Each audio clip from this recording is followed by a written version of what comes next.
Last time I talked about the Magic Roundabout franchise, and it was an interesting topic, how it went from a beloved stop-motion series to a very disliked CGI franchise in the form of the Magic Roundabout movie and Dogle. This series is truly unique in a weird and interesting way. But I briefly mentioned that the movie got a short-lived TV series under the same name of the Magic Roundabout, and it's not well known, mostly because the studio didn't bother airing the show in the US and tried to limit its scope as much as possible, and the only way I found out about it was just by stumbling upon it on YouTube, and was absolutely baffled that this even exists. Besides the fact that this show was hidden from American audiences, it was just bewildering that this movie of all things got a show. This is not uncommon for a bad or mediocre movie to get a pointless, unnecessary TV spin-off, since we recently got that open season show that nobody watched, and who could forget forgotten classics like Turbo Fast and Monsters vs. Aliens. But at least those movies have some kind of following. The Magic Roundabout movie has none of that.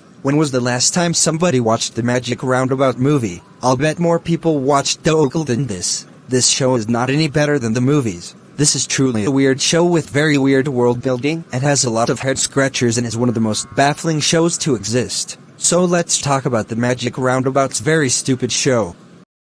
So this show was produced and released by the now defunct Action Synthes after the failure of the 2005 UK movie and the 2006 US dub known as Dogle. And this was a very weird series to make, considering the fact this was either an attempt to breathe life into this franchise, or it was already ordered and put into production before the films came out as a contractual obligation. But either way, this show isn't anything special. It's your typical episodic series, where every plot is standalone and separate from each other, and right at the end it reverts back to the status quo, nothing more. You'll have episodes where a character is afraid of something or they have to overcome an obstacle. Episodes where characters want to do something but something gets in the way and they have to work their way around it, and some episodes that primarily focus on a character going through a critical crisis and the others have to find a way to help that character. Just your typical kids cartoon that you would find on Playhouse Disney. There are some real bizarre things about this show, like 1. The events of the movie don't seem to matter. Like they all just went through an end-of-the-world crisis, when the sun almost got frozen and they almost died from frostbite.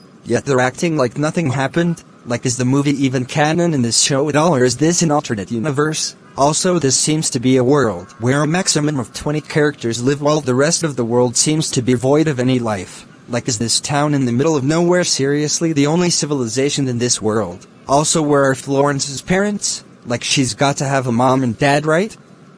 She lives in a big house, yet she seems to be alone. Did she poof out of nowhere and doesn't have any family? This is really strange. Does she not have parents? This is bizarre. The animation is not great. It's not the worst, but it's also not the best. It's just typical movie spin-off television animation, just like Nickelodeon DreamWorks shows. The animation is more enjoyable and charming than the movies. Like, it does try to mimic the style of the original show with the backgrounds. But as far as the actual animation goes, it's just okay. The characters are bland and one-dimensional. Dogle is not interesting. In fact, he's unlikable most of the time. Florence is the no-nonsense sensible character that inspires the other characters. Ermintrude can be funny, but she's also not that interesting or memorable. Brian is kind of annoying. Dylan is lazy and the other characters are just there. Zobiri pops up every now and then, including at the end of every episode to do the typical goodbye sequence of the show in the form of turning the place into a party. It gets repetitive fast. The characters are not engaging or memorable, they just exist. So overall, guys, the Magic Roundabout CGI series is another example of a spin-off that was not warranted or even desired.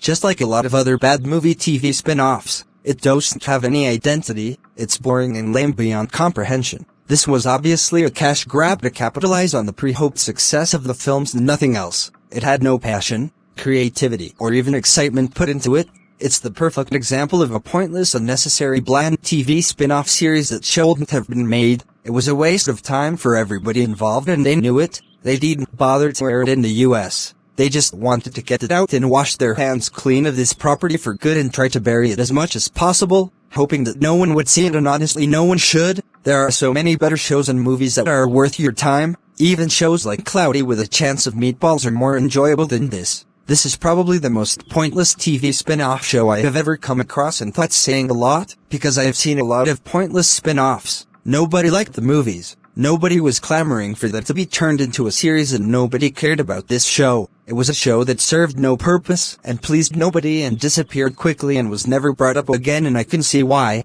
The Magic Roundabout show is stupid. Lesson: stick to watching Lilo and Stitch the series. Anyways guys, what do you think? Let me know down in the comments, and I'll see you guys later.